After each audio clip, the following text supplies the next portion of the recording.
नमस्कार, स्वागत है आप सभी का गणेश एस्ट्रो हेल्थ में। कैसे हैं आप सभी? मैं हूं डॉक्टर दिलीप और बहुत बहुत स्वागत करता हूं आपका इस प्रोग्राम में। इस वीडियो में हम बात करेंगे वृषभ राशि के लिए, वृषभ लग्न के लिए नवंबर का महीना कैसा रहेगा, जीवन के किस क्षेत्र में क्या उतार चढ़ाव, क्या परिवर्तन आ सकते हैं, क्या हम उसके अकॉर्डिंग व्यवहार कर सकते हैं, क्या उपाय कर सकते हैं और जानेंगे क्या लेकर आए हैं ग्रह नक्षत्र हमारे लिए। तो देखिए इस तरह से दिखती है आपकी कुंडली, गोचर की कुंडली। तो यहाँ देखिए 2 नंबर लिखा हुआ है पहले ही भाव में। तो अगर आपकी भी लग्न कुंडली में जो पहली कुंडली होती है ऐसे 2 नंबर लिखा है, तब आपका जो लग्न है वो वृषभ है, टॉरस है। अगर जहाँ पर आपका चंद्रमा है, चंद्र मून, वहाँ पर 2 नंबर लिखा है, तब आपका जो है राशि जो है वो टॉरस है या वृषभ है। ये जो नंबर होते हैं राशि को दिखाते हैं। काल पुरुष की कुंडली में 12 राशियां हैं, 12 भाव हैं। भाव जो नॉर्थ इंडियन चार्ट है, जो डायमंड चार्ट है, उसमें फिक्स है। ये पहला ही भाव है, ये दूसरा ही भाव है, ये तीसरा ही भाव है हमेशा, ये चौथा ही भाव है, ये 5वां ही भाव है, ये छठा ही भाव है। राशि इसमें कोई भी हो, ये नंबर राशि को दिखा रहा है। छठे भाव में 7वीं राशि है। अगर यहाँ पे 8 नंबर लिखा है तो छठे भाव में 8वीं राशि है। अगर यहाँ पे 9 नंबर लिखा है तो छठे भाव में 9वीं राशि है। पर ये भाव छठा ही है, ये 7वां भाव है, हमेशा 7वां ही है। अब राशि इसमें 8वीं है, तो 8वीं राशि कौन सी होती है? वृश्चिक। तो 7वें भाव में 8वीं राशि, ये 9वां भाव है, हमेशा 9वां। ये 7वां भाव है, तो 7वें के बाद ये कौन सा होगा? 8वां। और ये जो नंबर है ये राशि है, तो 8वें भाव में 9वीं राशि है। ये हमेशा 9वां भाव है, ये हमेशा 10वां, ये 11वां, ये 12वां, ये लास्ट भाव है, 12वां भाव है, पर नंबर 1 लिखा हुआ है। तो इसका मतलब यही है कि 12वें भाव में पहली राशि मेष है। जैसे हमारी 12 राशि है मेष, वृषभ, मिथुन, कर्क। उसके बाद कौन सी है? 5वीं राशि सिंह, 6ठी कन्या, 7वीं तुला, 8वीं वृश्चिक, 9वीं धनु, 10वीं मकर, 11वीं कुंभ और 12वीं मीन। तो जो नंबर है वो राशि को दिखा रहे हैं। तो चूंकि यहाँ पर पहले भाव में दूसरी राशि वृषभ है, तो आपका वृषभ लग्न हो गया, जिसमें राहु बैठे हुए हैं। राहु की यहाँ से दृष्टि जो है 5म भाव और 9म भाव पर पड़ रही है। दूसरा भाव खाली है, तीसरा भाव खाली है, चौथा भाव खाली है। 5म भाव में शुक्र बैठे हैं, शुक्र की दृष्टि सीधे एकादश भाव में बैठे हुए मंगल पर पड़ रही है और मंगल की दृष्टि शुक्र पर पड़ रही है। शुक्र यहाँ पर 16 तारीख तक रहेंगे। 16 तारीख के बाद शुक्र जो है अपनी नीच की राशि कन्या से तुला में आ जाएंगे। और तुला राशि में देखिए सूर्य और बुध हैं। बुध 2 तारीख से मार्गी हो रहे हैं। सूर्य भी तुला में जो है, जो नीच के सूर्य हैं, वो कितने दिन रहेंगे? वो भी 16 तारीख तक रहेंगे। और फिर वो जो है वृश्चिक नेक्स्ट में सप्तम में आ जाएंगे।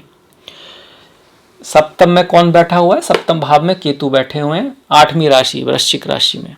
ये आपका 8वां भाव है। 8वें भाव में गुरु हैं। गुरु पूरे महीने 20 तारीख तक यहीं पर रहने वाले हैं। 20 तारीख के बाद गुरु जो हैं 8म भाव से 9म भाव में चले जाएंगे, जहां पर पहले से ही शनि बैठे हुए हैं 9म भाव में, 10वीं राशि मकर में।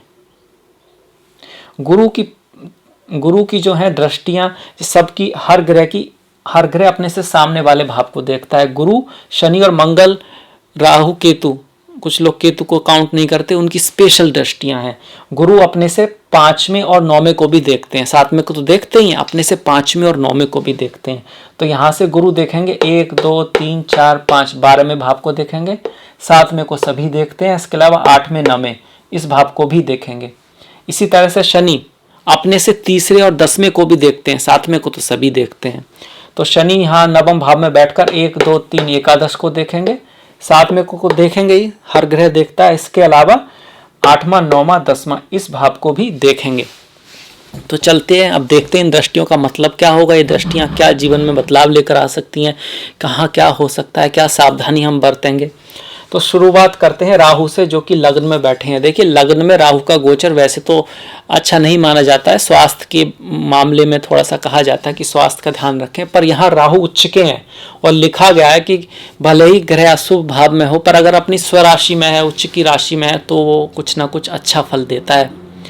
तो ऐसे केस में राहु से उम्मीद की जाती है वो आपके लिए सडन लाभ लेकर आएंगे, उच्च पद लेकर आएंगे, आपकी ऑरा में वृद्धि करेंगे, आपकी फेम में वृद्धि करेंगे, यात्रा करा सकते हैं, फॉरेन यात्रा करा सकते हैं, शादी वगैरह के बना सकते हैं, क्योंकि यहाँ से सप्तम को देख रहे हैं, खास करके फॉरेन लोगों से, दूसरी जात के लोगों से, दूसरे कल्चर के लोगों से, लोग जो आपसे अलग हैं उनसे शादी कराने में ये राहु यहाँ से हेल्प कर सकते हैं। पर ऐसा तभी होगा जब आपकी कुंडली में भी राहु अच्छे हों, जन्म कुंडली में, क्योंकि मेन तो प्रारब्ध तो वही है, गोचर तो सिर्फ उसमें से बताएगा मिल सकता है या नहीं। अगर जन्म कुंडली के राहु अच्छे हैं तो फिर ये आपके लिए शुभ फल देंगे।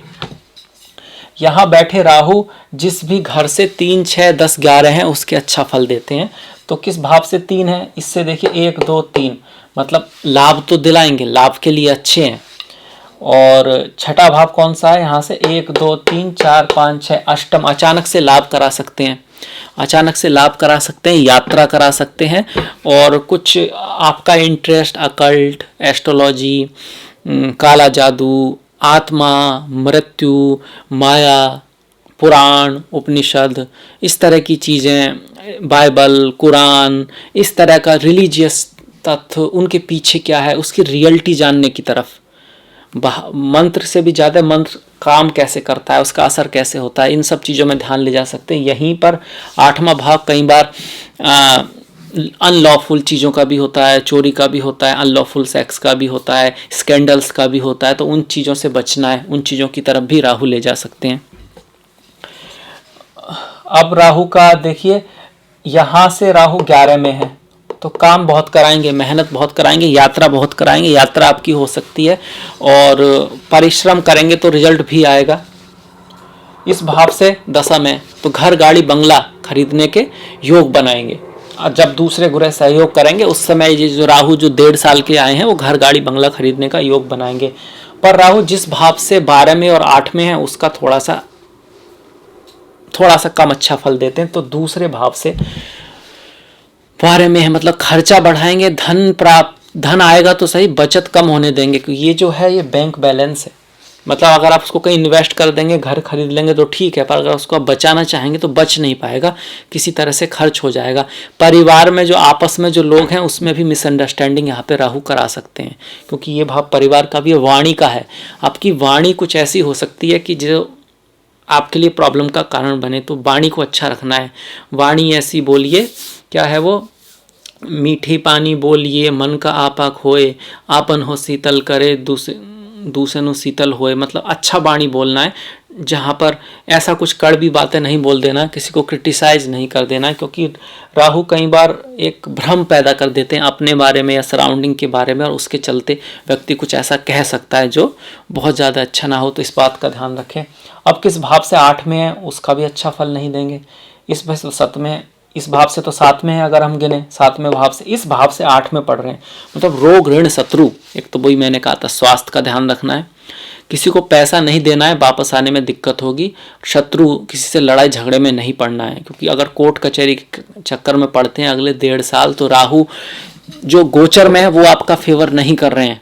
पर अगर आपकी दशा महादशा अच्छी है तो फिर भी आप जीत सकते हैं, ऐसा नहीं है, ये सिर्फ गोचर है, याद रखिएगा, ये फाइनल नहीं है। तो सभी लोगों के लिए, वृषभ राशि के बच्चों के लिए, जो स्कूल जा रहे हैं उनके लिए, जवान के लिए, जो ओल्डर है उनके लिए, लड़कों के लिए, लड़कियों के लिए, अफ्रीका के लिए, अमेरिका के लिए, इंडिया के लिए, तो ये सब चीज़ें उस पर बहुत डिपेंड करती हैं कि आपकी एज क्या है, आप कहाँ पर हैं, आपकी जन्म कुंडली कैसी है, कुंडली में कितना दम है, उसमें क्या दशा महादशा है, तो वो सब चीज़ें कहने के बाद ही फाइनल डिसीजन होता है।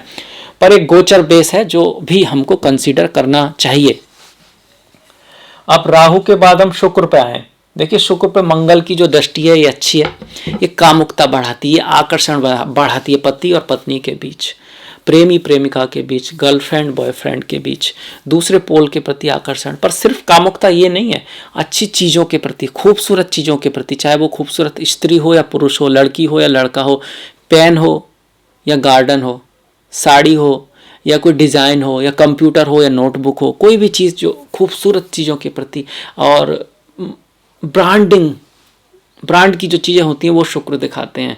जैसे फ़ोनों में आईफोन हो गया या गैलेक्सी भी कह सकते हैं, पर अच्छा वाला, तो ऐसी चीज़ें जो आपको अच्छी लगे, वाइन्स हो तो वही फ्रेंच की वाइन हो, कपड़ा हो, साड़ी हो तो शायद सिल्क की हो, ऐसा कुछ, ज्वेलरी हो तो कुछ तनिष्क की हो, मतलब ब्रांडिंग की तरफ आपका इंटरेस्ट रहेगा, आपको ऐसी चीज़ों की तरफ लगाव होगा, आप कुछ बढ़ना चाहेंगे, ज़िंदगी में कुछ करना चाहेंगे। अब ये डिपेंड करता है आपकी जन्म कुंडली के शुक्र पर भी। अगर बहुत अच्छी तरह शुक्र है, उस पर बेनिफिक की दृष्टि है, साथ में केतु का भी कुछ प्रभाव है, तो फिर यही शुक्र आपको भक्ति की तरफ ले जा सकते हैं, ज्ञान की तरफ ले जा सकते हैं। तो डिपेंड करता है, शुक्र में बहुत सारी चीजें हैं। शुक्र यहाँ पर नीच के हैं, पर डरने वाली कोई बात नहीं है, क्योंकि पंचम भाव में शुक्र का गोचर अच्छा माना जाता है। नीच के भी हैं तो कोई बात नहीं है, आपको बस आप थोड़ा सेल्फ कॉन्शियस रहेंगे, आपका मन थोड़ा सा मेटेरियलिस्टिक रहेगा, आप अपने आप को सुधारेंगे, खूबसूरती लाएंगे। बाहरी खूबसूरती पर थोड़ा सा ध्यान ज़्यादा ले जाते हैं जब शुक्र नीच के होते हैं। लग्न का स्वामी नीच का है तो स्वास्थ्य का थोड़ा ध्यान रखना है, स्वास्थ्य का थोड़ा ध्यान रखना है। और बाकी ऐसा कुछ डरने वाली बात नहीं है, क्योंकि वो परिवर्तन में है। शुक्र जो है बुध की राशि में है, बुध शुक्र की राशि में है, तो पंचमेश और छठे भाव का परिवर्तन हो रहा है। इसको वैसे तो दैन्य परिवर्तन कहा गया है, पर जो प्रैक्टिकलिटी है कि परिवर्तन जब भी होता है नॉर्मली कुछ रिजल्ट अच्छे अवश्य देता है, चाहे वो दैन्य हो, चाहे वो खल हो, या फिर वो महापरिवर्तन हो। महापरिवर्तन जब केंद्र और त्रिकोण, द्वितीय भाव और एकादश भाव, इनमें परिवर्तन होता है। दैन्य मतलब 6, 8, 12 और बाकी के भावों में परिवर्तन। खल परिवर्तन मतलब तृतीय भाव और बाकी के भावों में परिवर्तन। पर नॉर्मली ये हमेशा नॉर्मली अच्छा रिजल्ट देता है, जो प्रैक्टिकलिटी है। हाँ, ये है कि जब महापरिवर्तन हो तो बहुत अच्छे रिजल्ट देता है, बाकी में थोड़ा कठिनाई भी आती है, पर रिजल्ट भी अच्छे आते हैं। जैसे पंचम और छठे के रिजल्ट यहाँ अच्छे आ सकते हैं। अगर आप किसी एग्जाम की तैयारी कर रहे हैं तो 20 तारीख के बाद, खासकर 20 तारीख के बाद बहुत बड़ी सफलता मिल सकती है। आप कहीं बाहर जाना चाहते हैं एग्ज़ाम के लिए, या फिर किसी यूनिवर्सिटी में दाखिला पाना चाहते हैं, तो उसमें 20 तारीख के बाद, 20 को मैं क्यों शामिल कर रहा हूँ, क्योंकि 20 के बाद गुरु नवम में आ जाएंगे। जब तक गुरु अष्टम में है तो एजुकेशन पे थोड़ा ज़्यादा ध्यान देना पड़ेगा, बच्चों पे ज़्यादा ध्यान देना पड़ेगा, और अपने गुरु के प्रति आदर, बड़ों के प्रति आदर रखने की आवश्यकता है, पिता के प्रति सम्मान रखने की आवश्यकता है, क्योंकि गुरु जब अष्टम में होते हैं तो हो सकता है मिसअंडरस्टैंडिंग कराएं। पर यहाँ भी एक दूसरा लॉ लगता है कि गुरु अष्टम में तो हैं, जहाँ पर उनका गोचर अच्छा नहीं माना गया है, पर अपनी राशि में है तो कुछ अच्छा फल भी देंगे। अचानक से लाभ करा सकते हैं, लॉटरी लगा सकते हैं, व्यापार में भी लाभ करा सकते हैं। खास करके अगर गुरु से रिलेटेड या अष्टम भाव से रिलेटेड आपका काम है, हो सकता है आप ज्योतिषी हैं, हो सकता है आप लाइफ कोच हैं, हो सकता है आप रिसर्च हैं, हो सकता है आप सर्जन हैं, हो सकता है आप चीज़ों को ज़मीन से निकालते हैं, जो कि माइंस में काम करते हैं, या गैस में, पेट्रोल में, डीजल में, इस तरह का काम है, या फिर अकल्टिस्ट हैं, या आपका जो काम है वो नई नई चीज़ों को निकालना है, जैसे वैज्ञानिक हैं, तो उसमें अष्टम भाव अच्छा रिजल्ट देगा। उन चीज़ों के लिए वो समय अच्छा रहेगा। और अष्टम में जो गुरु है वैसे भी आध्यात्मिकता की तरफ, ध्यान की तरफ, समाधि की तरफ, तो बहुत सारी अच्छी चीज़ें भी देता है। अगर उस पर पाप दृष्टि नहीं है, जैसा कि यहाँ पर नहीं है, तो नॉर्मली शुभ फल ही आएंगे उसके निकल के। खैर, हम शुक्र और मंगल की बात की। यहाँ कामुकता बढ़ेगी, अट्रैक्शन बढ़ेगा, वो सब चीज़ें अच्छी हैं। पर जो लोग पहले से ही आसपास हैं, मतलब जो पहले से गर्लफ्रेंड बॉयफ्रेंड हैं, जो पहले से ही पति पत्नी है काफ़ी समय से, उनमें थोड़ी खटपट भी हो सकती है। आकर्षण तो होगा, पर जब पास आएंगे तो बातों में विचारिक मतभेद हो सकता है। क्यों? क्योंकि शुक्र जलीय ग्रह हैं, जल तत्व को दिखाते हैं, मंगल अग्नि तत्व को दिखाते हैं, और जल और अग्नि जब मिलते हैं तो धुआं तो उठता ही है। तो धुआं तो उठेगा ही थोड़ा सा, पर आप समझदार हैं, आप इंद्रियों के नौकर नहीं, इंद्रियों के स्वामी हैं, और जो ग्रह हैं मन से ही काम कराते हैं। तो अगर आपका अपने ऊपर कंट्रोल है, अपने ऊपर समझ है, तो आप उस चीज़ को हैंडल कर सकते हैं। इसी को कहा गया है कि जो भगवान कृष्ण कहते हैं, ये इम्पॉर्टेंट नहीं है कि सिचुएशन कैसी है, ये भी इम्पॉर्टेंट नहीं है क्या हुआ हमारे साथ, हमने क्या किया। और उसमें हमारे पास फ्री विल होती है, हम जानते हैं। हमारा नेचर किसी चीज़ के लिए कह सकता है, जैसे कि प्रवृत्ति से हम गुस्से वाले हैं तो हमारा मन करेगा गुस्सा करने का, पर हम चाहें तो गुस्सा ना करें, हम चाहें तो उस बात को समझें, प्यार से कंपैशन अपने अंदर पैदा करें, समझें कि वो व्यक्ति भी वही है जो मैं हूँ, आत्मा तो एक ही है ना, आत्मा सो परमात्मा, परमात्मा एक ही है। तो दूसरे व्यक्ति की भी ऐसे ही फीलिंग है, जैसे हम अपनी गलती माफ़ कर देते हैं, उसकी गलती भी हमें माफ़ कर देनी चाहिए। जैसे हम अपने को प्यार करते हैं, वैसे हमें दूसरे को भी प्यार करना चाहिए। और अगर इस सब को देखेंगे तो बहुत सारी प्रॉब्लम तो ऐसे ही सॉल्व हो जाएंगी। वैसे भी जब आप किसी को परोपकार करते हैं या प्यार करते हैं तो आपके लिए अच्छा होता ही है। वो आदमी करे ना करे ये ज़रूरी नहीं है, वो तो शायद ही करेगा। नॉर्मली ऐसा होता है कि आप जिसका करते हैं वो आपका नहीं करता है।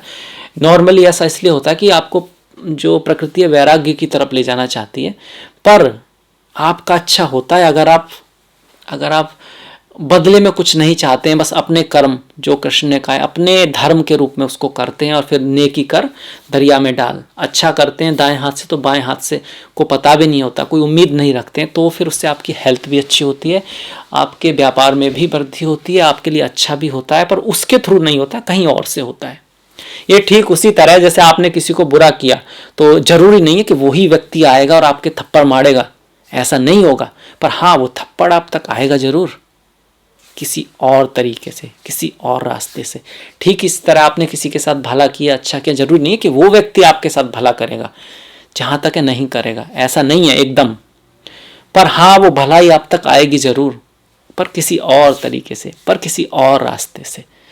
ठीक है, अब इसके बाद हम बढ़ जाते हैं शुक्र मंगल के बाद सूर्य और बुध के बाद। ये बुध आदित्य योग जो बना हुआ है छठे भाव में, ये बुरा नहीं है। छठे भाव में सूर्य का गोचर भले ही वो नीच के हो अच्छा माना जाता है, छठे भाव में बुध का गोचर भी विजय दिलाता है, या तो इसमें डरने की कोई बात नहीं है। सूर्य थोड़ा नीच के हैं तो हेल्थ का थोड़ा ध्यान रखना ही है, क्योंकि राहु का भी है, राहु की वजह से भी हेल्थ का ध्यान रखना है। पिता के साथ थोड़ा संबंधों का, पिता के साथ, बॉस के साथ, ओवरऑल ये आपको विजय दिलाने की कोशिश करेगा। सूर्य का छठे में, तीसरे में, 10वें में, 11वें में गोचर अच्छा माना जाता है।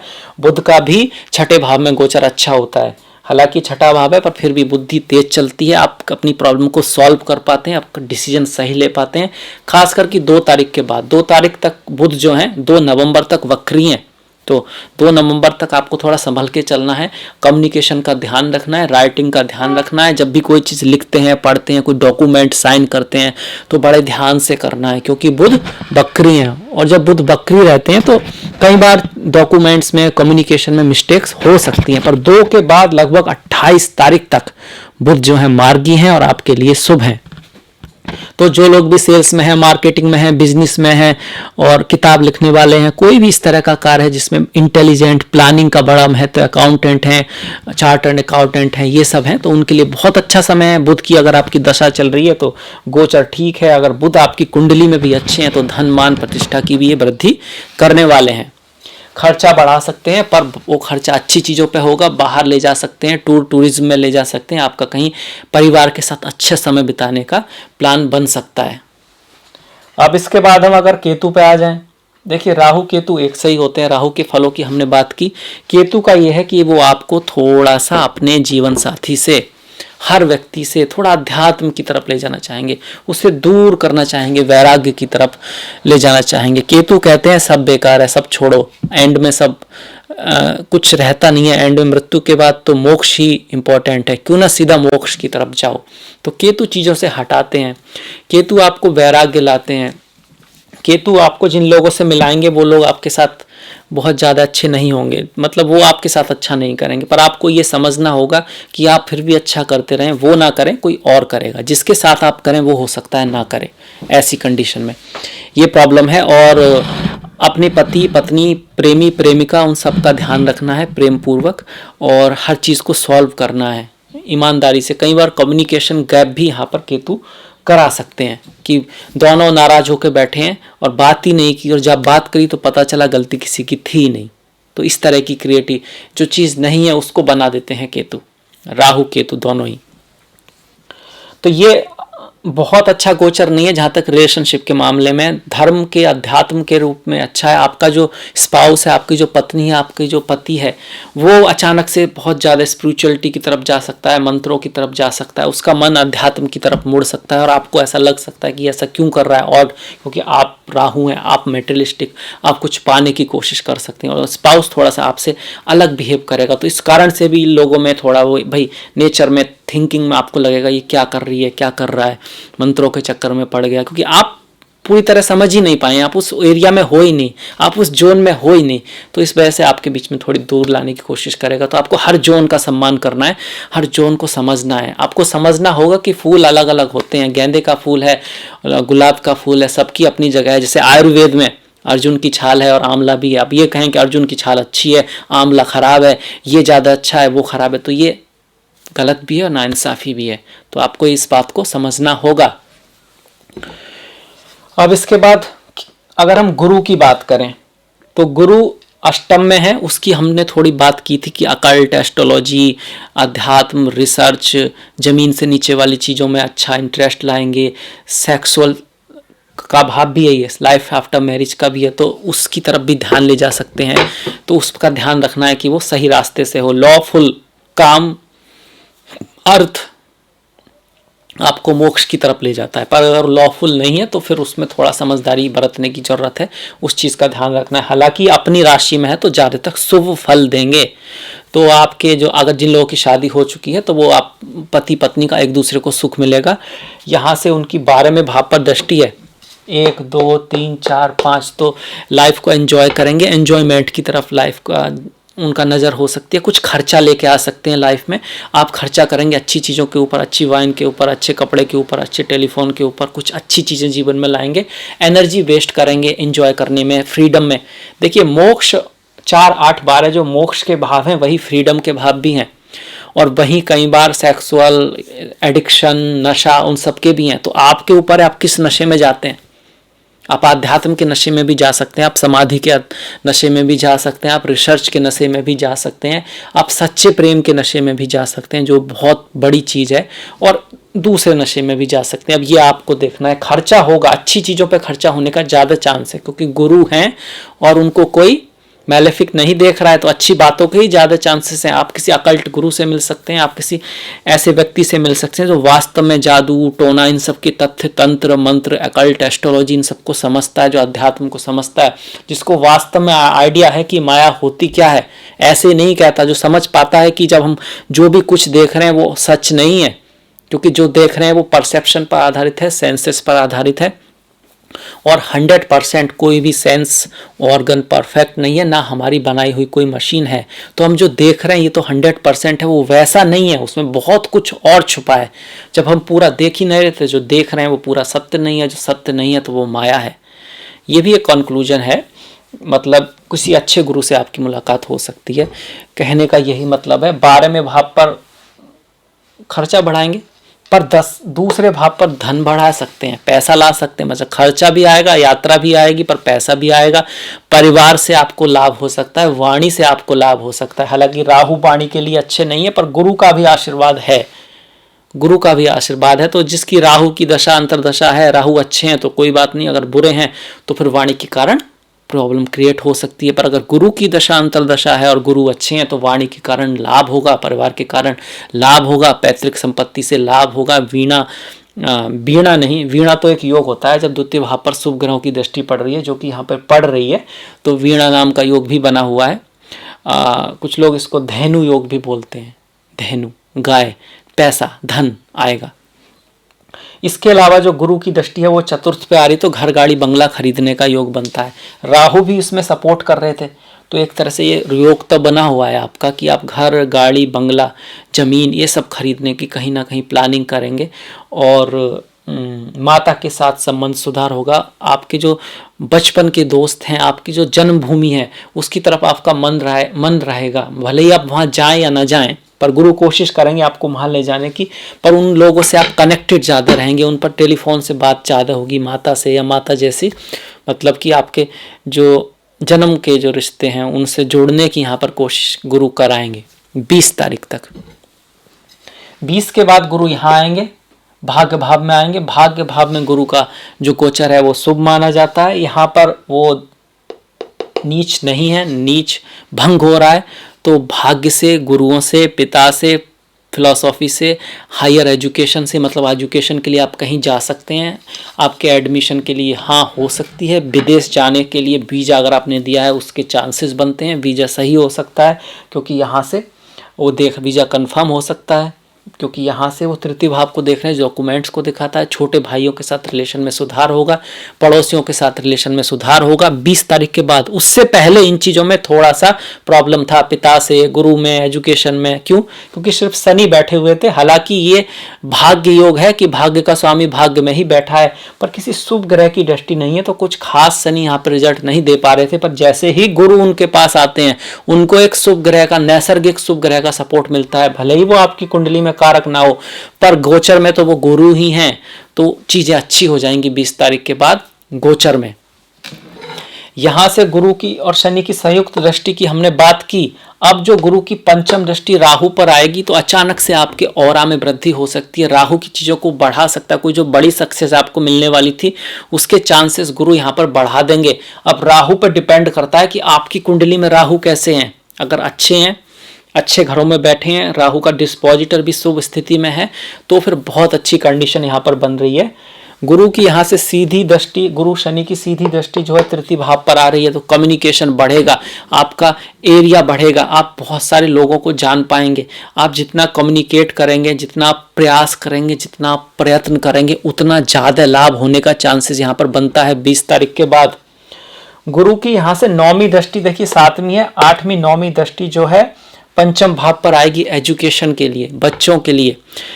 जो भी आपने क्रिएट किया है उसके लिए आपके मन में बड़ा प्यार आएगा, बड़ी श्रद्धा रहेगी और उस चीज़ में विकास भी होगा। भाई जो सबसे खूबसूरत हम चीज़ें क्रिएट करते हैं वो बच्चे ही हैं हमारे। उसके बाद हम जो रिप्रेजेंटेशन, हमारा प्लान, हमारे जीने का मकसद है, उसको एक दिशा मिलेगी। गुरु दिशा है और पंचम भाव जीने का मकसद है।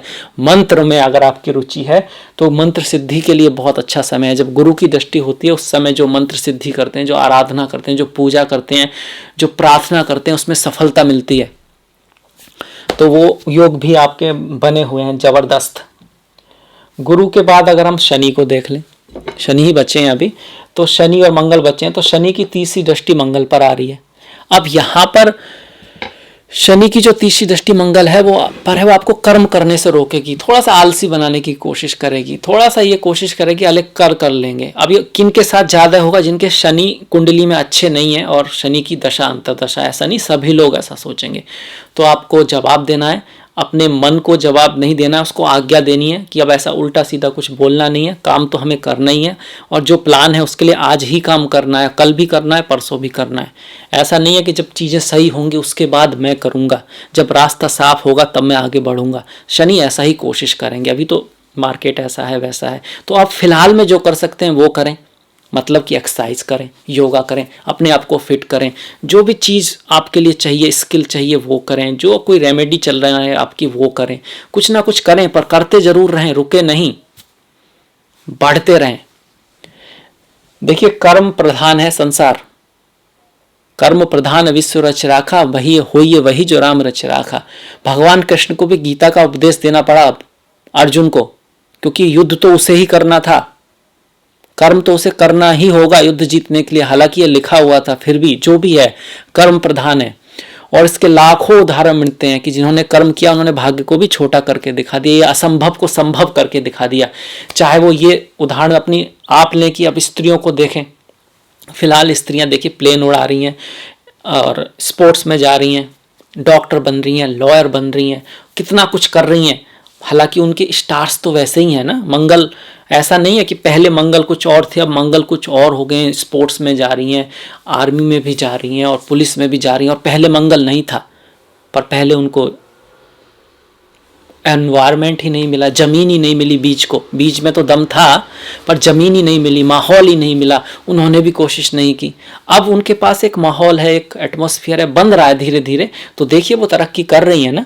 तो बहुत कुछ आपके ऊपर है, अच्छी कुंडली के ऊपर। अगर आपको एटमॉस्फेयर ना मिले या फिर आप प्रयत्न ना करें, दोनों ही केस में चीज़ें नहीं होती हैं। आप उसे ज्योतिषी पर नहीं पूछ सकते, ज्योतिषी को उसका उत्तर नहीं पता है और जो कहता है वो गलत कहता है। आपके सामने करोड़ों ऐसे उदाहरण हैं कि अच्छी कुंडली होने के बाद भी लड़की ने सिर्फ शादी की और उसके भाग्य से पति को कुछ मिला, बस वो खुद नहीं बनी। क्यों? क्योंकि उसने तो करा ही नहीं, सीखा ही नहीं, कोशिश ही नहीं की, और उसको एनवायरनमेंट भी नहीं मिला। तो आपको एनवायरनमेंट अपना क्रिएट करना है। शराबियों में रहोगे 2-3 महीने तक आप भी शराबी हो जाओगे। अच्छा एनवायरनमेंट क्रिएट करना है और फिर उसकी तरफ बढ़ना है, आगे बढ़ना है, सीखना है, आगे कुछ करना है, तभी कुछ होगा। शनि की जो तीसरी दृष्टि की हमने बात कर ली, जो कर्म की तरफ हमको झुकाव कम करने की कोशिश करेगी। सीधी दृष्टि जो तृतीय भाव पर है, भाई बहन, छोटे भाई, ये सब आपके पड़ोसी, आपके नेबर्स जो हैं, उनसे थोड़ा सा डिस्टेंस लाने की कोशिश करेगी। और खासकर ये सब 20 तारीख तक ज़्यादा रहेगा, जब तक इनके साथ गुरु नहीं है। जब गुरु आएंगे तो कर्म की तरफ भी वो आपको बढ़ाएंगे और परिवार वगैरह से, भाइयों से भी चीज़ों में फ़ायदा होगा बहुत ज़्यादा, क्योंकि गुरु और शनि जब मिलते हैं तो एक अलग ही योग बन जाता है। उसके बारे में अलग से वीडियो भी है, वो भी जरूर देखिएगा। तो 20 तारीख तक की बात कर रहा हूँ मैं। और शनि की जो पंचम छठे पर जो दृष्टि आएगी तो 7वीं हुई, 8वीं, 9वीं, 10वीं, तो रोग ऋण शत्रु का विनाश करेंगे। रोग को आपको वो ठीक करेंगे ऐसा नहीं है, स्वास्थ्य को सही करेंगे, शत्रु का विनाश करेंगे। ऋण जो है वो ना लें, ऐसे में किसी से बहुत ज़्यादा पैसे ना लें, देने में दिक्कत हो सकती है, किसी को बहुत ज़्यादा देना वो वापस आने में, पर दें जरूर, मतलब सहायता जरूर करें। आपका जीवन का उद्देश्य यही है, एक दूसरे के लिए कुछ करना, उसी से आप आगे जाते हैं। हालांकि जिसके लिए करेंगे वो आपके नहीं करेगा, ऐसा कुछ है। ठीक उसी तरह आप किसी को मारेंगे तो वही, जरूरी नहीं कि वही आपको मारने आएगा, या आपके साथ धोखा करेंगे तो वही आके जाके आपके साथ धोखा करेगा, पर वो आएगा जरूर। वो भगवान बहुत इंटेलिजेंट है, वो कहाँ से देता है, कैसे देता है, बहुत घुमा के देता है, पर देता जरूर है। तो हमने शनि की भी बात कर ली 20 तारीख तक। 20 के बाद वो थोड़ा ऑस्पिशियस मामला हो जाएगा, गुरु आ जाएंगे, उसको आप देखिएगा। वो अलग से वीडियो भी मैंने बनाया है, मैं उसकी लिंक शायद एंड में आएगी। अब मंगल को देखते हैं। मंगल यहाँ पर बैठे हैं और शुक्र को देख रहे हैं। उसकी बात हम कर चुके हैं कि कामुकता को बढ़ाएंगे, प्रेम को बढ़ाएंगे, क्योंकि पंचम भाव पर भी दृष्टि है, जो प्रेम का है, जो क्रिएटिविटी का है, जो संबंधों का है। तो आपके जीवन में कोई आ सकता है, वो भी काफ़ी खूबसूरत स्त्री या पुरुष आ सकता है, आकर्षण रहेगा, वो सब अच्छा है। पर जो लोग पहले से हैं उनमें थोड़ी दूरी भी आएगी, उसकी भी हम बात कर चुके हैं। अब हम दूसरे एस्पेक्ट की बात करते हैं। एक तो यही कि 11वें भाव में जो मंगल है वो लाभ देने वाले हैं। किससे? रियल एस्टेट से, बड़े भाई से, मेल फ्रेंड से, जमीन से। अगर आप सर्जन हैं, अगर आपका काम मंगल से जुड़ा हुआ है, आप हथियार या अग्नि का यूज करते हैं, तो मंगल से लाइजनिंग का आपका काम है, जमीन का आपका काम है, तो मंगल अच्छे हैं। इस कार्य में जो आप पहले से जो लोग हैं उनको लाभ होगा, ये बिजनेस थोड़ा प्रॉस्पर होगा। हथियारों का जो बिजनेस है, जमीन का जो है, फ्लैट्स का जो है, उनको थोड़ा उसमें सुधार आएगा। मंगल की यहाँ से जो दृष्टि है 1, 2, 3, 4 द्वितीय भाव पर आ रही, तो वाणी का फिर से आता है। एक तो राहु उससे बाड़े में भाव में है, ऊपर से मंगल की दृष्टि आई, तो वाणी को शुद्ध रखिए, साफ रखिए। ऐसी वाणी बोलिए मन का आपा खोए, आपन को शीतल करे और रहु शीतल होए। देखिए वाणी बड़ी महत्वपूर्ण है। जो लोग बहुत अच्छी तरह से बोलना जानते हैं, जो शब्दों का चुनाव सही समय पे यूज करते हैं, तो वो बहुत ऊपर चले जाते हैं। और कई बार व्यक्ति बहुत अच्छा होता है, बहुत योग होता है, पर जब वो मुंह खोलता है, वाणी ऐसी होती है उसकी कि वो अपने आप ही अपना काम बिगाड़ लेता है। सरस्वती को कहा गया ना, इसलिए वाणी का अलग से कर्म है। 3 तरह के कर्म है। एक तो उसमें से एक वाणी ही है कि हम जो बोलते हैं वो बहुत महत्वपूर्ण है। दूसरा है फिजिकल कर्म, जो फिजिकली हम करते हैं। तीसरा है मानसिक, किस सोच के साथ हम मानसिकता क्या है। ऐसा नहीं आप हेल्प तो कर रहे हैं और दिमाग में आपके कुछ और ही चल रहा है, मतलब देने से पहले आप लेने की सोच रहे हैं। आप 2 रुपए दिए हैं तो अब 1000 देगा, तो आप उसका इंतजार कर रहे हैं, तो ये फिर कोई करना नहीं हुआ। हालांकि उसका आपको थोड़ा सा मिलेगा रिजल्ट, आपने किसी को दिया है, कहीं से 2 आएगा, पर 1000 नहीं आने वाला ऐसे केस में। क्योंकि 1000 तो तभी आएगा जब उसे निस्वार्थ भाव से, प्रेम और करुणा से करेंगे, उस भावना से करेंगे। तो यहाँ पर मंगल की जो चौथी है वो वाणी का मामला है। खाने का मामले में भी आइए, खाने का भाव भी आपको हॉट चीज़ें, गर्म चीज़ें, तेज तली भुनी चीज़ों में इंटरेस्ट आ सकता है, जो कि आपके लिए बहुत ज़्यादा अच्छी नहीं है। अगर बहुत ज़्यादा खाएं तो थोड़ा बहुत खाएं, कोई प्रॉब्लम नहीं है, पर उसमें अति ना करें। मंगल की यहाँ पर बुध पर भी दृष्टि है, और बुध हमारी वाणी को दिखाते हैं। सूर्य पर उन पर दृष्टि अच्छी है, वो पराक्रम को ही बढ़ाएगी। हालांकि सूर्य नीच के हैं फिर भी, पर बुध पर यह है कि बुध और मंगल आपस में शत्रु ही हैं। बुध चंद्रमा को शत्रु मानते हैं, मंगल बुध को शत्रु मानते हैं, पर मंगल और बुध की कुछ खास बनती नहीं है। बुध क्योंकि सोच विचार समझना, मंगल एक्शन, फटाफट करो, फटाफट आर्मी मेजर, और बुध व्यापारी है, कुछ इनका नेचर अलग है। तो इनकी जब दृष्टि आती है तो वाणी को लॉजिकल तो बनाएंगे, आप किस चीज़ों को समझ तो पाएंगे, तेज तो बनाएंगे दिमाग को, पर क्रिटिसाइज कर सकते हैं। और आप क्रिटिसाइज करने से क्या होगा? कुछ होगा तो है नहीं, कुछ बदलने वाला है नहीं। बदलने के लिए तो आपको अपने अंदर कमियां देखनी होंगी, दूसरों के अंदर नहीं, कि मेरी कहाँ कोई गलती हो रही है, किस तरह से कुछ किया जाए ताकि स्थिति सुधरे अपने, क्योंकि आपका अपना ही अपने हाथ में है ना। आप दूसरे को कहेंगे वो तो करने वाला है नहीं, वो तो सुधरने वाला तभी है जब उसके दिमाग में आएगा, और आपके कहने से भी उसके दिमाग में नहीं आ सकता। क्यों? क्योंकि ये लिखा गया है वेद में, पुराण में, उपनिषद में, कोई भी किसी को वो नहीं समझा जा सकता जो वो पहले से नहीं समझता। मतलब जो उसकी योग्यता नहीं है, जब तक उसका खुद का इंटेंशन नहीं होता, उसको सिखाया नहीं जा सकता। जो भी आप सीख सकते हैं वो आपको पहले से ही कहीं ना कहीं आता है, सबकॉन्शियस में, अनकॉन्शियस में, ये जो कॉन्शियस है उसमें, तभी आप उसको समझ पाते हैं। अगर नहीं तो आप नहीं समझ सकते। फॉर एग्जाम्पल, आप डॉग को एक हद तक ट्रेनिंग दे सकते हैं, उसके बाद नहीं, क्योंकि वो उसका लेवल है। इसी तरह आप किसी को सब कुछ नहीं समझा सकते जब तक वो खुद समझना ना चाहे, जब तक वो समय ना आ जाए। तो दूसरे को क्रिटिसाइज करके, खंडन करके, उसके बारे में कुछ बोल के आप अपना नुकसान करते हैं। तो इस चीज़ का ध्यान रखना है, क्योंकि मंगल यहाँ से आपको क्रिटिसाइज करना सिखाएंगे, कमी निकालना सिखाएंगे उस कंपनी में जहाँ आप काम करते हैं या उस बॉस में। पर आप उनके चक्कर में फिर अपने को भूल जाएंगे, क्योंकि आपने तो पहले ही कह दिया कंपनी खराब है, बॉस खराब है, ये कारण है, इस वजह से मैं सफल नहीं हो पा रहा हूँ, मेरा क्या है, कुछ नहीं है। तो आपके पास अपने आप को चेंज करने का कोई चांस नहीं है, और वो तो बदलेंगे नहीं, तो फिर रिजल्ट कहाँ से आएगा, कहीं से भी नहीं। तो रेस्पॉन्सिबिलिटी लेना ही आपके रिजल्ट के आने की शुरुआत होती है। कंडीशन कुछ भी हो, आपको ही रास्ता निकालना है, आप ही रास्ता निकालेंगे, और जब आप निकालेंगे तो ईश्वर आपकी मदद करेगा, क्योंकि अहम ब्रह्मास्मि, हमारे अंदर ही ईश्वर का है, हम ही ईश्वर पुत्र हैं। पर मदद वो तभी करेगा ना जब हम अपने ऊपर कोशिश करेंगे। तो ये था मंगल की दूसरी दृष्टि का, मतलब कि 8वीं दृष्टि का। इसके बाद मैंने शायद सभी ग्रहों को कवर किया है। मुझे आशा है आपको अच्छा लगा होगा, पसंद आया होगा, इससे आपको सहायता भी मिलेगी। क्या ध्यान रखना है वो भी आपके ऊपर आएगा। मुझे विश्वास है अगर आप ऐसा करते हैं तो आपको लाभ अवश्य होगा। तो इसी के साथ मैं ये वीडियो समाप्त करूंगा। रिक्वेस्ट करूंगा आपसे, प्लीज़ सब्सक्राइब कीजिएगा, लाइक कीजिएगा, शेयर कीजिएगा।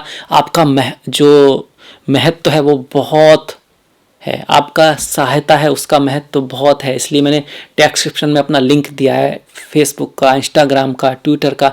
Please like, please follow. और इसके बाद हम बात करेंगे त्यौहार और व्रत के बारे में। इस महीने में बहुत सारे त्यौहार हैं, तो उन्हीं के बारे में बातें करेंगे। चलिए अब बात करते हैं त्यौहारों के बारे में। इस महीने बड़े अच्छे और बहुत सारे त्यौहार हैं, बहुत सारे त्यौहार हैं। और त्यौहार का मतलब होता है खुशी, हंसी, आपस में मिलना, दोस्तों को गिफ्ट देना, दोस्तों से गिफ्ट लेना, अपने भाई बहन, पिता माता सभी के प्रति प्रेम व्यक्त करना और खुश खुश रहना। एक्चुअली ये दिखाता है कि खुशी ज़रूरी है लाइफ में। खुशी से ही व्यक्ति कुछ कर सकता है। हंसी खुशी व्यक्ति तैयारी भी अच्छी कर सकता है एग्जाम की, नौकरी भी अच्छी कर सकता है, व्यापार भी अच्छा कर सकता है। और स्पिरिचुअल पाथ पर रहने वाला तो खुशी ज़रूरी है। वहाँ तो पहली चीज़ ही है चिदानंद रूपा शिवोहम शिवोहम। ईश्वर स्वयं आनंद स्वरूप है। तो आनंदित व्यक्ति ही कुछ कर पाता है, इसीलिए त्योहारों का इतना महत्व है। हम थोड़ा सा गलती ये कर लेते हैं कि हम कुछ बनने के लिए उसके बाद सोचते हैं कि उससे आनंद आएगा। ऐसा नहीं है, कुछ बनने के लिए आनंद होना जरूरी है। वो गोल नहीं है, वो तो जरूरत है, वो तो एक पहली चीज है। अगर आप खुश हैं, आनंदित हैं, तो आप बहुत ऊपर जा सकते हैं, बहुत कुछ कर सकते हैं। खैर, इस महीने के जो त्योहार हैं, सबसे पहले त्योहारों की, फिर व्रत की बात करेंगे। सबसे पहला त्योहार है करवा चौथ का त्योहार है। इस त्योहार में स्त्रियां अपने पति के लिए व्रत करती हैं, और इसमें वो कहानी भी है सावित्री वाली। 3 पग आगे बढ़े थे तो यमराज से उनको वापस ले आई। तो यहाँ से स्त्री की ताकत, इसलिए स्त्री की संकल्प शक्ति का एक उदाहरण मिलता है, जो काल से भी अपने पति को वापस ला सकती है। वो कितनी शक्तिशाली हो सकती है स्त्री। तो ये उसको कमज़ोर समझना या क्या फिजिकली, ये एक भ्रम है, कोरा भ्रम है। हम अगर अपने इतिहास को जाएं, माता अनसुईया की कथा, अदिति की कथा अगर हम पढ़ें, तो मेरे ख्याल से पुरुषों से भी ज़्यादा उनमें बहुत सारी ऐसी एबिलिटीज़ हैं जिसके लिए वो पूजा के योग्य हैं, सम्मान के योग्य हैं, और हमें उसको समझना चाहिए, उसको उभारना चाहिए, उसको सामने लाना चाहिए। तो करवा चौथ का त्यौहार है, बहुत खूबसूरत त्यौहार है। उसके बाद धनतेरस माता लक्ष्मी का है। इस दिन भारत के अलग अलग राज्यों में अलग अलग जगह पर अपना अपना है। माता लक्ष्मी और भगवान श्री गणेश की पूजा होती है। कुछ सामान खरीद के लाते हैं तो बोलते हैं कि लक्ष्मी आएगी, धन आएगा। बात भी सही है। वो कहने का मतलब ये है कि आप खर्च करते हैं तो आप कमाते भी हैं। आप सिर्फ बचा के तो अमीर नहीं हो सकते। आप जिस भी व्यक्ति को ले लो, जिसको भी ले लो दुनिया में, जो बहुत अमीर व्यक्ति हैं, वो ऐसा नहीं है कि बिल्कुल खर्च नहीं करते। उनका खर्च बहुत है, उनके घर करोड़ों में होते हैं, उनका खर्चा भी काफ़ी होता है, पर उससे कमाते भी बहुत ज़्यादा है। उनका फोकस कमाने की तरफ होता है, अपने आप को एंजॉय करने की तरफ, और दूसरों के लिए भी कुछ करने की तरफ। देखिए, अगर आपके पास ही कुछ नहीं है तो आप दूसरे का क्या कर पाएंगे। और जो व्यक्ति ये कहता है कि भाई संसार माया है, तो वो कहता तो सही है, पर उसका ये मतलब कतई नहीं है कि आप पैसा नहीं कमाएं, धन ना कमाएं। और जो ऐसा कहता भी हो, उसके पास जो भी हो, आश्रम हो, जो भी हो, उससे कहो कि भाई इसे मुझे दे दो। वो माया वाला वो बहुत बड़ा टॉपिक है, पर उसका अर्थ कई बार लोग ऐसा ले लेते हैं कि धन धन तो स्वयं माता लक्ष्मी है। हाँ, वो अच्छे तरीके से आना चाहिए, उसका उपयोग अच्छे काम में होना चाहिए, उसका उपयोग दया के लिए, बूढ़े व्यक्तियों के लिए, माता पिता के लिए, आसपास के लिए, उन सबको सहायता करने के लिए होना चाहिए। उसका जो मेन मकसद पैसा कमाना ना हो कि एक व्यक्ति जो पैसा कमा सके, जो कि संसार को सस्टेनेंस दे सके। इसीलिए माता लक्ष्मी के पति कौन है? विष्णु है। और यहाँ पर हम विष्णु के रूप में, हम ही ब्रह्मा विष्णु महेश हैं, हम लोग ही उनका काम कर रहे हैं। हमारे अंदर ही ईश्वर है, अहम ब्रह्मास्मि। तो जो व्यक्ति धन कमा रहे हैं वो कितने लोगों को रोजगार दे रहे हैं, लोगों का काम चल रहा है, तो एक तरह वो सस्टेनेंस दे रहे हैं, विष्णु का काम कर रहे हैं। तो ये बहुत खूबसूरत त्यौहार है। और उसके बाद है दीपावली, 14 तारीख को। 13 की धनतेरस, 4 नवंबर का आपका करवा चौथ, 13 का धनतेरस और 14 तारीख की दीपावली। तो आप सभी को दीपावली की हार्दिक बहुत बहुत शुभकामनाएं। बहुत महान त्यौहार है। भगवान श्री राम जब वापस आए थे अयोध्या से, तो ये आपको प्रकाश की अंधकार के ऊपर, ज्ञान की अज्ञान के ऊपर, पाप की पुण्य, मतलब पाप के ऊपर पुण्य की जो जीत है, अच्छाई की बुराई के ऊपर जीत को दिखाता है, उस सिंबल को दिखाता है। राम हमारे यहाँ पुरुषोत्तम मर्यादा भगवान श्री राम, जो उनकी सारी की सारी जीवनी है एक एक से एक बात से भरी पड़ी है। ऐसा व्यक्ति जो सिर्फ पूरे भारतवर्ष का राज लेने के योग्य था, प्रजा भी उसके उसमें थी, राजा भी उसके पक्ष में थे, और वो भी बहुत योग्य था। वो सिर्फ अपने माता पिता के कहने पर 14 साल के लिए सब कुछ छोड़ के चला जाता है। ऐसा त्याग धन के मामले में कम ही मिलता है। इतना बड़ा जो उसका है नियम के अकॉर्डिंग भी, और लोगों की उसके अकॉर्डिंग भी, और जो उसकी कह सकते हैं एबिलिटी के अकॉर्डिंग भी, फिर भी चला जाता है। और सिर्फ इसी वजह से, एक तो माता पिता ने कहा, दूसरा उसने कहा, सोचा होगा कि अगर अब वो मना करेंगे तो भाइयों के बीच में शायद कुछ हो, तो उसने पेशेंस रखा। उस कंडीशन में जो उसे सही लगा, उसने अपनी प्रियोरिटी जो चुनी, उसी के कारण वो कौन कहलाए? मर्यादा पुरुषोत्तम भगवान श्री राम कहलाए। तो रामायण को भी पढ़ें, उसमें जो जितनी सारी खूबियां हैं उन सबको भी सीखें। बहुत खूबियां हैं। हनुमान जी की कथा आएगी तो हनुमान जी तो बहुत ही हैं। हनुमान जी में लाखों गुण भरे पड़े हैं। एक तो वो हमेशा पॉजिटिव रहते हैं, मन से प्रसन्न रहते हैं, अपने जो भी उनका लक्ष्य है, साध्य है, भक्त हैं जिसके, उसके प्रति 7 समुंदर तो क्या, वो पूरी दुनिया को मतलब पार कर सकते हैं। तो इतना श्रद्धा जो गोल के प्रति सिखाते हैं, तो उनके तो 1-2% भी गुण आपके पास आए तो आप भवसागर और क्या बोलते हैं उसको, वैतरणी, वो सब तर जाएंगे। तो रामायण पढ़ें, रामचरितमानस पढ़ें, हनुमान जी के बारे में जानें, और दिवाली खुशियों से मनाएं। गोवर्धन पूजा 15 तारीख की, जहाँ भगवान कृष्ण ने अपनी कन्नी उंगली के ऊपर जो गोवर्धन पर्वत है उसको उठा लिया था। जब इंद्रदेव नाराज हो गए तो इंद्र ने वर्षा की थी, तो उन्होंने कहा तब मेरी शरण में आओ, और फिर बाद में इंद्र ने माफी मांगी थी। तो कहने का पर्पज यहाँ पर यही था, कर्म के प्रति एक तो उनका ध्यान था कि आप उस की पूजा कर रहे हैं तो उससे तो अच्छा इस गोवर्धन की पूजा करो, जिसकी गाय जो है हमारी, जो है चारा खाती हैं, जो हमें बहुत कुछ देता है। और फिर इंद्र का तो ये कर्तव्य है कि वो बारिश करे। परमात्मा की पूजा ही करनी है तो सिर्फ उस परमात्मा की करो जो इंद्र का भी कारण है, और अग्नि का भी कारण है, जल का भी कारण है, और सब कुछ का जो एक परमात्मा है, जो भगवान श्री कृष्ण हैं, क्योंकि उनका असली रूप वही है। उन्होंने कहा कि सारा संसार, सारी दुनिया, सारा यूनिवर्स मेरे अंदर है, मैं हर एक कण के अंदर हूँ, उसके बावजूद भी वो मेरे अंदर नहीं है। मतलब फिजिकली नहीं है, जिस तरह से आकाश में बादल रहते हैं, पर वास्तव में वो आकाश को छूते नहीं है। तो थोड़ा सा कॉम्प्लिकेटेड है शब्दों में समझाना, क्योंकि ईश्वर को समझना तो शब्दों में पॉसिबल नहीं है। उन्होंने कोशिश की है समझाने की, थोड़ा सा उसके आसपास पहुंचाने की। तो गोवर्धन पूजा, उसके बाद भाई दूज, भाई बहन का त्यौहार, पवित्र त्यौहार, जिसमें बहन जो है भाई के लिए कुछ लंबी उम्र के लिए वो करती हैं, भाई उनसे रक्षा का वचन देते हैं कि वो उनकी रक्षा करेंगे। इस तरह से ये त्यौहार भी अलग अलग तरह से मनाया जाता है, पर एक तरह का पवित्रता का त्यौहार है, बहुत ही स्ट्रॉन्ग रिलेशन करता है भाई बहन के बीच, और पारिवारिक त्यौहार है, प्रेम बढ़ता है। देखिए प्रेम ही जीवन का सार है, बाकी तो सब उसको पाने के तरीके हैं, प्रेम, आनंद, और जो आत्मीयता है वो मोह नहीं, आत्मीयता, क्योंकि हर किसी में ईश्वर है, हर के प्रति जो आदमी के अंदर जो आत्मीयता है, जो प्रेम है, वही सार है। तो त्योहार उसका एक कारण है, एक इंस्ट्रूमेंट टाइप से है, उस तक पहुंचाने का एक तरीका है। जो भी हम करते हैं, जैसे पूजा करते हैं, तो वो हमको जगाने का एक तरीका है, और उसका असली मकसद जो लोग समझते हैं वो बहुत फर्स्ट क्लास, बहुत अच्छी चीज़ है। जो नहीं समझते हैं वो भी समझें, इसके बारे में पढ़ें, सेंस क्या है उसको समझने की कोशिश करें, क्योंकि वो उसका जो मेन मकसद है वो आपको जगाना है, उठाना है, और आपको अपने लक्ष्य तक ले जाने की कोशिश करना है। और कभी थको नहीं, उसके लिए वो एनर्जी देते हैं आपको। पूजा एनर्जी देती है, व्रत एनर्जी देते हैं, मन को कंट्रोल में लाते हैं, और जिसने मन को जीत लिया उसने संसार को जीत लिया। इसके बाद 20 तारीख की छठ पूजा है, और 30 तारीख की श्री गुरु नानक जयंती है। देखिए गुरुओं को हमारे जो संस्कृति है उसमें बड़ा सम्मान दिया गया है गुरुओं को।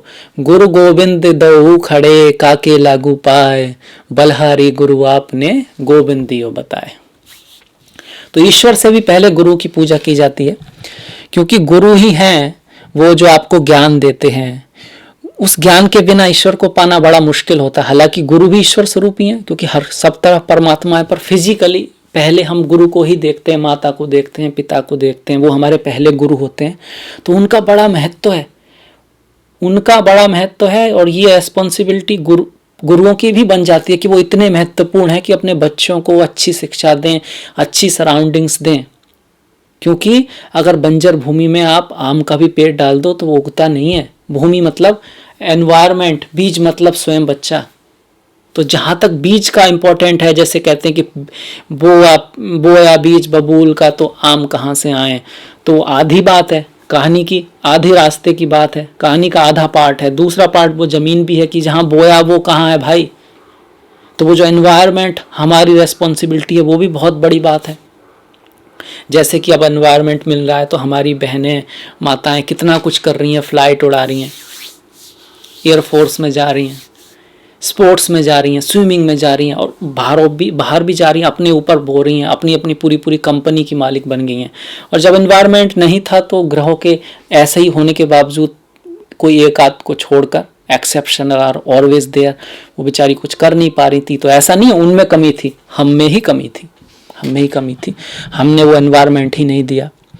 इसके बाद ये तो थे हमारे त्योहार। अब व्रत की बात कर लें। व्रत बहुत महत्वपूर्ण है। व्रत का मतलब होता है अपने आप को स्ट्रांग बनाना। आप वीक नहीं होते जब खाना नहीं खाते। आपके दिल की जो सबसे महत्वपूर्ण शक्ति है कि आपने जो संकल्प लिया आप उसे कर पा रहे हैं। और बहुत से लोग व्रत को ऐसा भी है कि वो उससे ज़्यादा खा लेते हैं तो गलत करते हैं। व्रत का मतलब यही है कि मन को साधना, दिल को साधना, बलपूर्वक नहीं, समझदारी के साथ, अपने संकल्प के साथ कि मन करे ही ना। फिर वो और भी चीज़ें जो आप डिसाइड करेंगे जीवन में उसमें भी आपकी सहायता करेगा। तो पहला व्रत तो करवा चौथ का ही है, त्योहार भी है, व्रत भी है। फिर 11 तारीख की रामा एकादशी है। यहाँ रामा माता लक्ष्मी से जुड़ा हुआ एकादशी है, धन धान्य को देने वाली एकादशी है। सच्चे मन, सच्चे दिल और पवित्र भावनाओं के साथ अगर एक त्यौहार किया जाए, हालांकि पूरे दिन पवित्र भावना जो रखेगा वो तो आगे भी पवित्र ही हो जाएगा, ये इसमें कोई शक नहीं है। तो इसे कर लें तो सारे पाप आपके प्रभु माफ करता है। अगर रिचुअलिस्टिक करें, पूरी तरह करें कि मन से, दिल से, पुण्य मन से पूरा दिन एक भी गलत विचार ना किए बिना, तो सारे पाप आपके माफ हो सकते हैं। 13 तारीख की शिवरात्रि है, प्रदोष व्रत है। भगवान भोलेनाथ जो आनंद स्वरूप हैं, जो ज्ञान स्वरूप हैं, जो इस संसार का सार हैं, भवानी, उमा भवानी, माता भवानी और भोलेनाथ, जो एक ही के दो पहलू हैं, एक ही सिक्के के दो पहलू हैं, उनका प्रदोष व्रत है, शिवरात्रि है। 15 तारीख की अमावस्या है। अमावस्या का त्यौहार, किसी का राहु खराब होता है या चंद्रमा कमजोर होता है या पितृश्राप वगैरह इस तरह की कहानी होती है, उसके लिए बहुत सारे रिचुअल अमावस्या को की जाते हैं। मंत्र सिद्धि के लिए भी इसका महत्वपूर्ण है। 16 तारीख की वृश्चिक संक्रांति है, मतलब सूर्य जो है तुला से अपनी नीच की राशि से वृश्चिक में जाएंगे। वृश्चिक तो वो संक्रांति है, ये आध्यात्मिकता के लिए बहुत अच्छा व्रत माना गया है। इसके साथ साथ 25 तारीख की देव उत्थाना या इसको प्रबोधनी एकादशी भी कहते हैं। इस दिन भगवान विष्णु क्षीर सागर से जगने वाले हैं, उठने वाले हैं, जो कि अल्प निद्रा में गए थे। 2 तरह की निद्राएं उनकी शास्त्रों में मिलती है, एक अल्प निद्रा, एक है महानिद्रा। महानिद्रा वो जब कल्प के अंत में, भगवान कृष्ण कहते हैं कल्प के अंत में ये सब मुझ में ही विलीन हो जाएगा और फिर से प्रकट होगा। जिस तरह हम अब यहाँ हैं, इससे पहले हम अव्यक्त थे, अव्यक्त हुए, फिर से अव्यक्त हो जाएंगे। तो वो महानिद्रा होती है, उसमें सब कुछ प्रभु में ही विलीन हो जाएगा और वो फिर से व्यक्त होगा, फिर से सृष्टि की रचना होगी और प्रभु की माया से या प्रभु की शक्ति से, या शक्ति और प्रभु एक ही हैं, उनसे फिर से वो अपने कर्मानुसार चीज़ें बनेंगी। तो ये जो एकादशी है इसमें तुलसी विवाह का भी है। इसके एकादशी के बाद विवाह वगैरह ये सब होंगे और बहुत सारी चीज़ें होंगी, शुभ चीज़ों के लिए समय अच्छा आएगा ऐसा माना जाता है। और 30 तारीख की कार्तिक पूर्णिमा है, गुरु नानक जयंती है। पूर्णिमा का अपने आप में महत्व है और गुरु नानक जी का भी अपने आप में बहुत महत्व है। तो ये था मेरी तरफ से त्योहार और व्रत। तो मुझे आशा है कि आपको ये जो पसंद आया होगा, अच्छा लगा होगा, इससे आपको कुछ लाभ मिलेगा। अगर ऐसा है तो प्लीज़ सब्सक्राइब, प्लीज़ शेयर, ताकि दूसरे लोग भी देख पाएँ। और घंटी वाला जो बटन है उसको दबाना मत भूलिएगा। डिस्क्रिप्शन में मैंने अपना लिंक दिया है, फेसबुक, इंस्टाग्राम, ट्विटर। आपका सहयोग बहुत महत्वपूर्ण है, इसलिए प्लीज़ लाइक, प्लीज़ फॉलो। इसी के साथ मिलेंगे नेक्स्ट वीडियो में, तब तक के लिए नमस्कार।